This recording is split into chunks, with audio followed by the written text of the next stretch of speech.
नमस्कार दोस्तों, स्वागत है आपका हमारे YouTube channel health care tips में, जहां आपको स्वास्थ्य और सेहत से जुड़ी महत्वपूर्ण जानकारियां लेकर आते हैं। दोस्तों, आज का वीडियो बेहद ही खास है क्योंकि आज हम बात करने वाले हैं एक ऐसे औषधि पौधे के बारे में जिसके बारे में आप सभी जानते होंगे। दोस्तों, हम बात कर रहे हैं गिलोय की।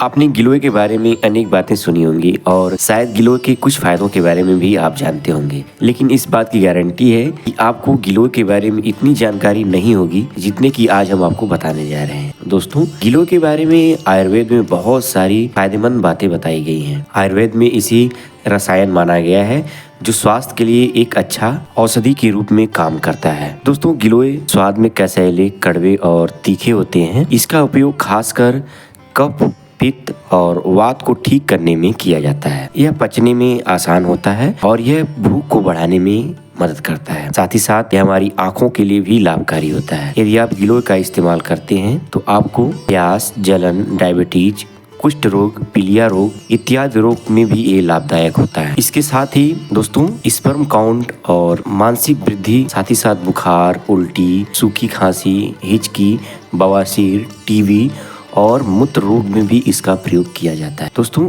यह महिलाओं की शारीरिक कमजोरी की स्थिति में भी बहुत अधिक फायदा पहुंचाता है। यदि आप कमजोरी, थकान या किसी भी प्रकार की समस्या से परेशान हैं, तो गिलोय आपके लिए बेहद फायदेमंद हो सकता है। बात करेंगे कि गिलोय क्या है। दोस्तों, गिलोय अमृता या अमृतवल्ली या कभी न सूखने वाली लता के रूप में भी जाना जाता है। इसका तना देखने में रस्सी जैसा लगता है और इसकी कोमल तने और तथा शाखाओं से जड़े होने के कारण यह पौधों पर चढ़ने वाला लता होता है। दोस्तों, यदि हम बात करें इसके फूल की, इसके फूल पीले और हरे रंग के गुच्छे के रूप में होते हैं। खास बात इसकी यह है, यह जिस पेड़ पर चढ़ता है, इसकी खासियत यह है कि यह जिस पेड़ पर चढ़ता है उस पेड़ या वृक्ष के कुछ गुण इसमें समा जाते हैं। इसलिए यह बताया जाता है यदि आप गिलोय पीते हैं तो नीम के पेड़ पर चढ़े हुए गिलोय को सबसे अच्छा माना जाता है। आधुनिक आयुर्वेदाचार्य के अनुसार गिलोय नुकसानदायक बैक्टीरिया से लड़कर पेट के कीड़ों को खत्म करने में भी सहायक होता है।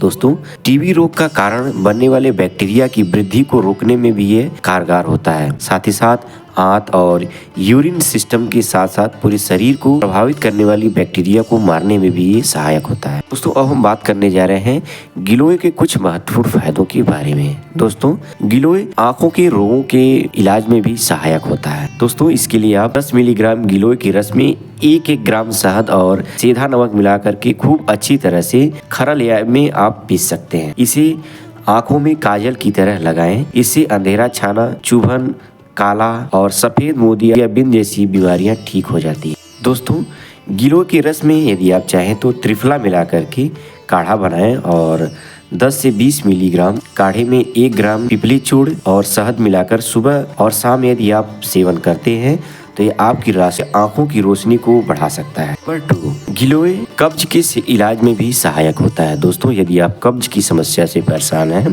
तो गिलोय के 10 से 20 मिली रस के साथ गुड़ का सेवन करने से कब्ज जैसी समस्या समाप्त हो जाती है। साथ ही साथ सौंठ, मोथा, अतीस और गिलोय को बराबर मात्रा में अगर आप लेते हैं और इसे खरेल में पीस करके यदि काढ़ा बनाते हैं और इस काढ़े को 20 से 30 मिलीग्राम यदि सुबह और शाम अगर आप पीते हैं तो कब्ज और अपच की समस्या से राहत मिल सकती है। लेकिन दोस्तों, इस बात का ध्यान देना चाहिए कि किसी भी आयुर्वेदिक दवा का इलाज अगर आप आयुर्वेदिक दवा का आप इस्तेमाल कर रहे हैं तो खास करके किसी वैद्य यानी कि आयुर्वेदाचार्य से आप जरूर मिलें और उसके बाद ही इसका आप सेवन करें, क्योंकि यह एक औषधि है, आपको नुकसान भी पहुंचा सकती है। नंबर 3, गिलोय इम्यून सिस्टम को मजबूत करने में भी मदद करता है। दोस्तों, गिलोय में एंटीऑक्सीडेंट गुण भरपूर मात्रा में पाए जाते हैं जो हमारे शरीर की रोग प्रतिरोधक क्षमता को मजबूत करने में मदद करते हैं, जिससे आप संक्रमण और कई सारी बीमारियों से बच सकते हैं। इसलिए यदि आपकी रोग प्रतिरोधक क्षमता कमजोर है तो आप गिलोय का रस आप अपने आहार में शामिल कर सकते हैं। लेकिन इस बात को हमेशा ध्यान रखना चाहिए कि हमें वैद्य या डॉक्टर की सलाह से ही इसे लेना चाहिए। दोस्तों, आप हमें कमेंट बॉक्स में बता सकते हैं कि अगली वीडियो आप किस टॉपिक पर देखना चाहते हैं। धन्यवाद, मिलते हैं नेक्स्ट वीडियो में।